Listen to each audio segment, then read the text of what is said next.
Basically, just growing up, sitting on the couch with buddies, telling jokes and stuff like that, and you know, to be in the middle of a bunch of like-minded individuals, and to be able to come up with stuff off the top of my head.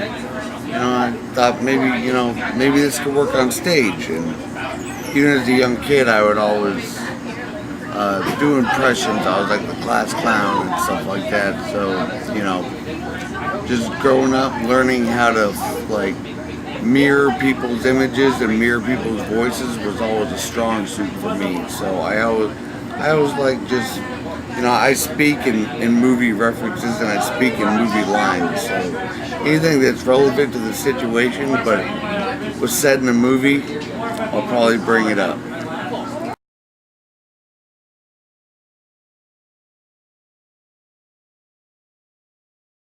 It was scary, and I'm pretty sure it's scary for everyone that starts out doing it. But getting up there is, once, even if it's your first time, even if you don't do good, like getting up there, you're already gold. If you get laughs, then more power to you. But it just do what you love, do what you like to do, and if you don't. If you tried it and it didn't feel right, at least you tried, Even for the comedians that don't do that good, I have a lot of respect for someone who's getting ready to get up on stage and do that, because it's not easy to make a room full of complete strangers laugh, especially if people are more biased about how you look or how you present yourself, or race, religion, anything of that sort. So, there's a lot of variables that play into it. But I was pretty horrified, and then for a while I started just getting into my niche. And, I love acting, so, I had stage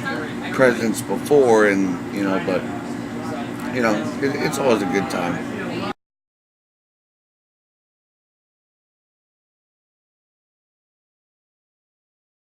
George Carlin. My dad was a huge fan of George Carlin, let me listen to his records growing up, and just I could never do comedy like George Carlin could. The man was, just a genius, and the stuff he thought of was just unfathomable on my end. I don't have quite as high of an IQ as someone like that, but who else? And just like, mostly like funny characters in movies and what have you, kind of just got me wanting to be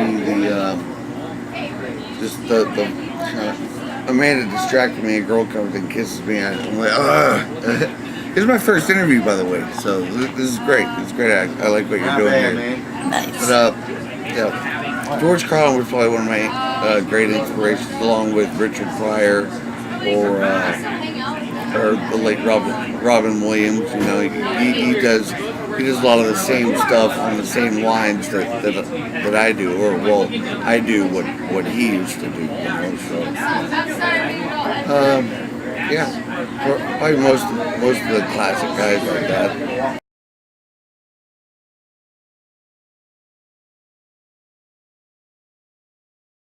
I appreciate it's Always Sunny in Philadelphia. I like what they do. Most of the stuff is just ad libbed, right off the top of the head, right on the spot. See, I can't really do that.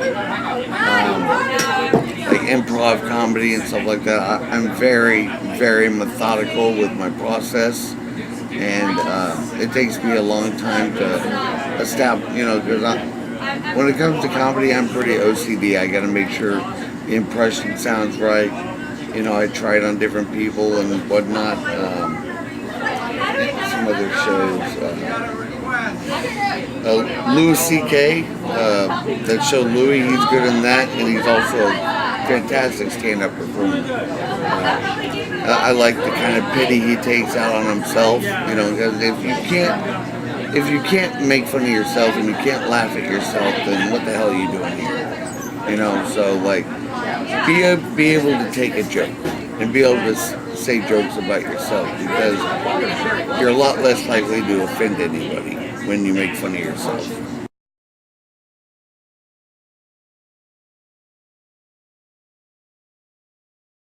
Probably Sam Kinison. he had that really aggressive approach to comedy, and me is like I'm more laid back, so I feel like that would be sort of like a yin and yang type thing, and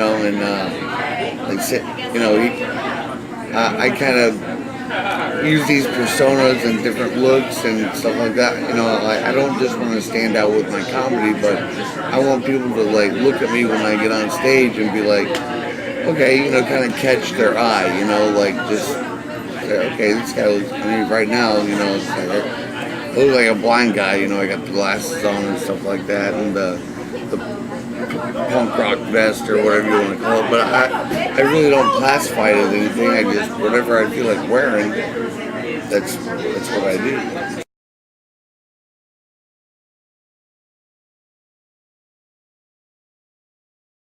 Bob Saget. Let's see. My favorite comedians like Carlin and Pryor. I mentioned before, of course. Modern day comedians like I'd love Kevin Hart to just come at me. What old am I at? 4? Probably go with I don't know, Dane Cook maybe.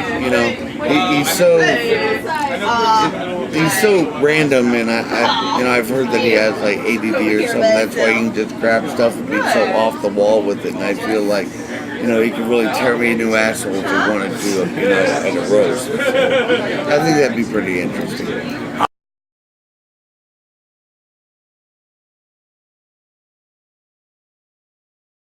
I'd like to do sitcoms. I'd like to do movies. I've always aspired.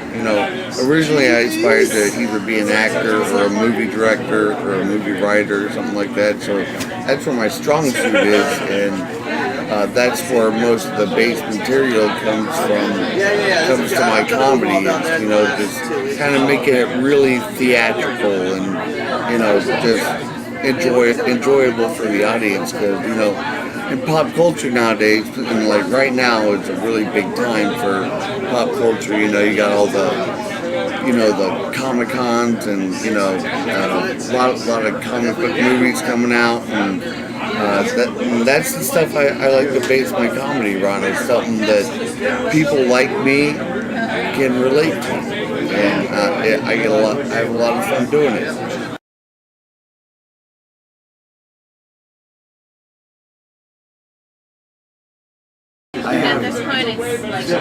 No motivation to really do anything. I'm just kind of playing it by ear right now, but I'd love to pursue a comedy career or any kind of entertainment career. Aside from music, I couldn't carry a tune in a paper bag, so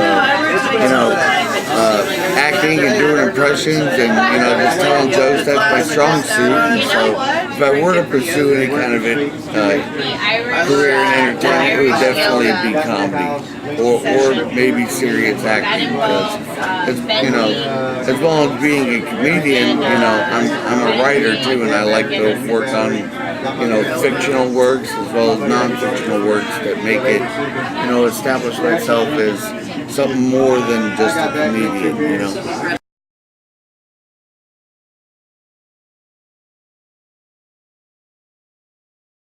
You can find me on Facebook at Quinn, as Quinn Grimm, or I do have an Instagram page under Grouch_Douglas. You can find me on there. I like to do like a lot of dub smashes, and like I said, I'm into movies and stuff. So just little videos where I'm sitting by myself and I say, hey, this might be funny. So. I really don't have any websites or a Twitter account or anything like that. I grew up with really bad social anxiety, and comedy and theater is a really good outlet for someone like me who wants to be heard but has trouble vocalizing that in a normal setting. So comedy really does that for me, and a lot of other people like me.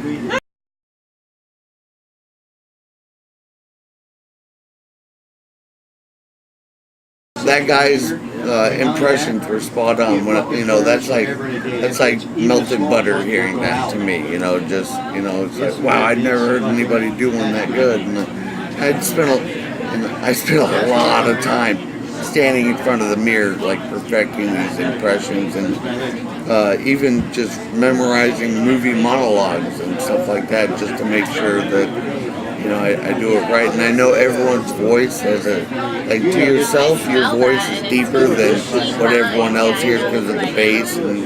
But like I like to practice on film and with audio equipment, just so I can hear what I actually sound like from an audience. Sorry.